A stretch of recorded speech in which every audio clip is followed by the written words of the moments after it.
Good morning, good afternoon, good evening, folks. Michael Zuber, one rental at a time, back with his good friend of the channel, Mr. Todd Baldwin. How you doing, sir?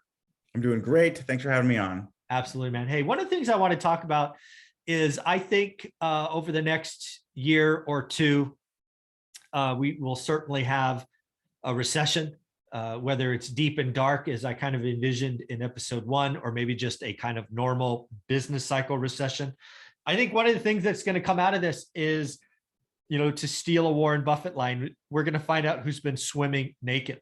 And let's be clear, that includes corporations, that includes investors, that includes mom and pops.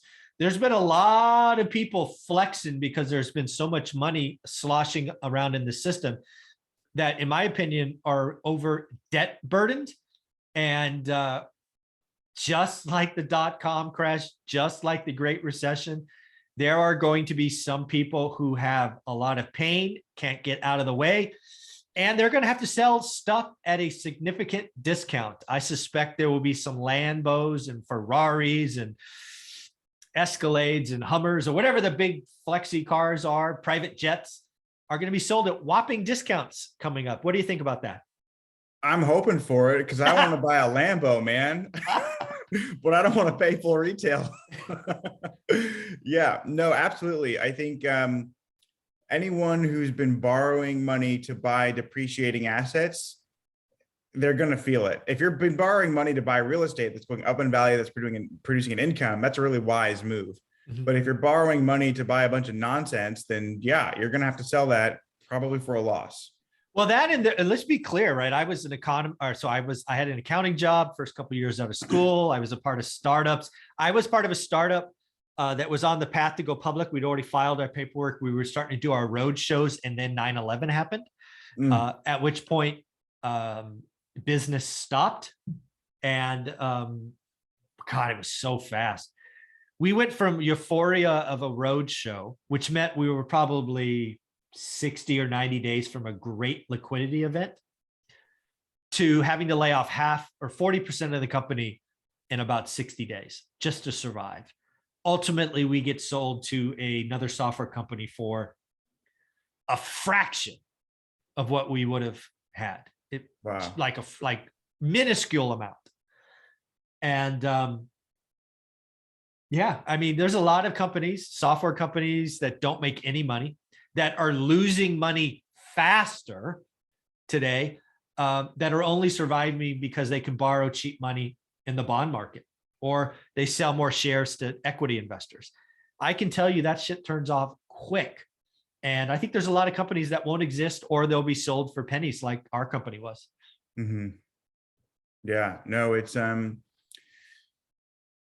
yeah, it's a problem. And people, even with just consumer debt, like whether it's credit cards or student loans or, whatever, if the crash comes and people lose their jobs or lose hours, they're going to be in a world of hurt if they have these payments coming out and the interest is high. And even if the interest isn't high, you just have payments and they're not being, there's nothing to capture those payments like real estate or investments.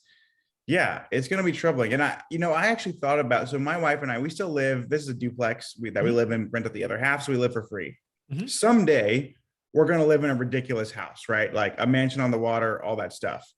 We have actually considered the possibility of, when the time comes to do that, we've considered paying cash, which is something that I never thought I would do, pay cash for real estate, except for the fact that this house will be a toy. It won't produce any cash flow whatsoever. Yes. So although, yes, I can borrow cheap money over 30 years, I'm also at a time in my life where, and I don't know how to say this without sounding arrogant, but I'll just say it how I feel about it, is like the amount of money that I'm making, it's sort of like a professional athlete by the amount, and also by like, I don't know how long this is going to last, right? Like, I'm 29, I make 7 figures a year, and it would be great if this could just keep happening forever and ever.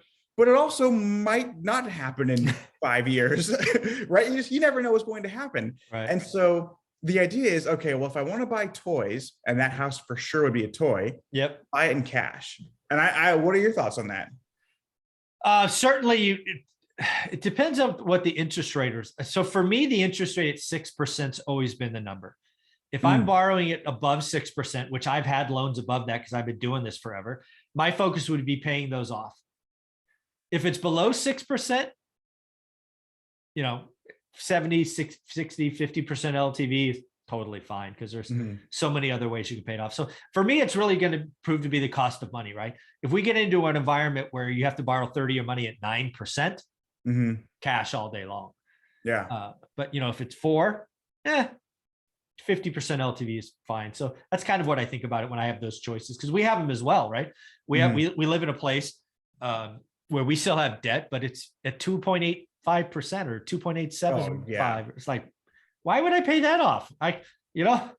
Yeah, and the inflation rate is 7%, so you're getting paid. Yeah, it's negative. It's negative rates, right? These people talking about the U.S. having negative rates, dude. We're already there, and we've been here for years, but people don't realize it. So, what about? Would you feel the same way on an asset that's going down? Like, if you can get 2.8% on a vehicle, would you finance that as well, or would you pay that in cash? No, I would pay that in cash. I mean, I did. So my dream car, I got a 0.9% interest rate.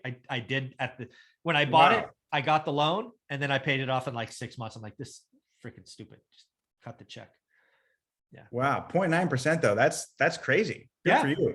0.9%. Yeah. So that was, what was that? 4 or 5 years ago. Yeah. It's, you still have that car? I do. I drive it every day.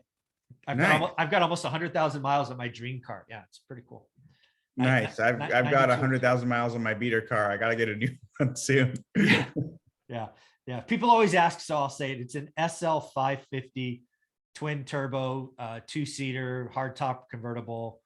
Just my dream. It's my dream car since I was 19 years old. So, well, good for you for getting it. And hopefully you and your wife go on drives all the time and you're just top down hanging out. That's cool, man. Yeah, it is. It is. It's fun. So, yeah, I think there's a lot of people. We're going to see a lot of social media guys go broke. There's a lot of people that have been flexing, and again, there's all this idea that cash is trash. The people that say that have not lived through a recession.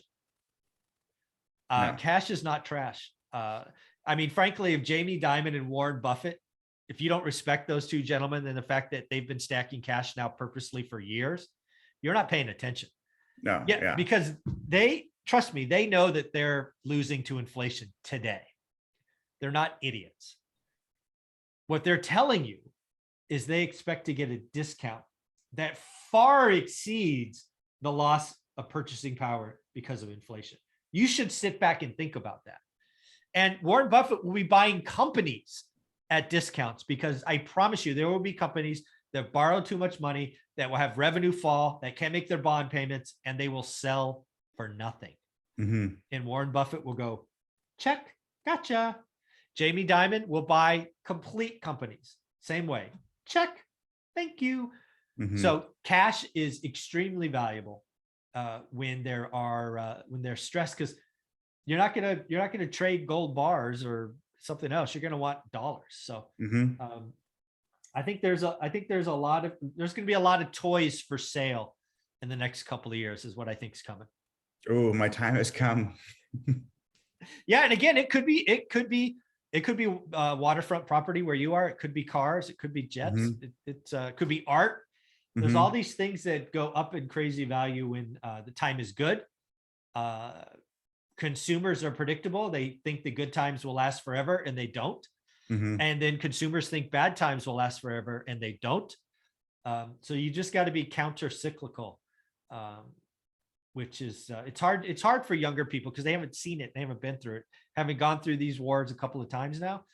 Yeah, you could see it coming. It's just how fast and how deep. So I think if any young people are watching and you feel like you're impatient and you just want to go get something, I have been looking at like my dream houses or whatever, like the house that we're going to live in, I've probably been looking every day for 12 months and I haven't found the right deal. And so I'm being patient, and I'm living for free in my duplex the whole time. Right. Like, so yes, wait for the right opportunity. If if it's not going to produce you money, it's a much harder decision, right? Because I can go look at any house and I can say, yeah, this is the mortgage, that's the rent, blah blah blah. Get it or don't get it based on the cash flow.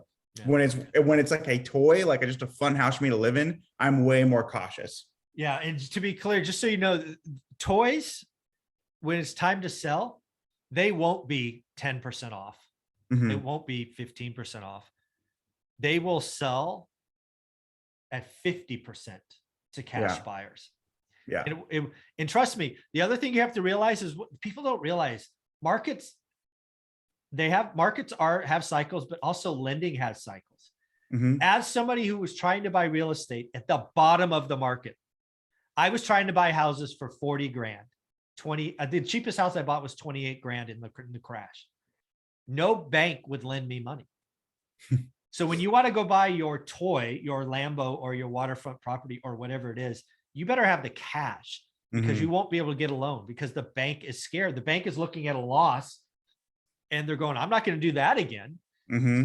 So when banks get fearful, that's why the discounts on toys will be significant. So, I suspect you'll have your opportunity in the next 24 months or so. Can't wait, man. I'll invite you over for a Yeah. boat ride at my lake Yeah. house. Yeah. Boat ride, barbecue, driving the fancy car. It'll be fun. Yep. Awesome. It'll be fun. Well, folks, if you want to follow Todd Baldwin, all the amazing stuff he's doing as a 29-year-old, I'm so impressed. How do you want them to do that?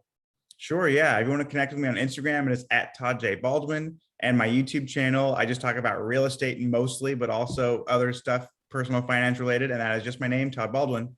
Thanks, buddy. I appreciate it. Mhm.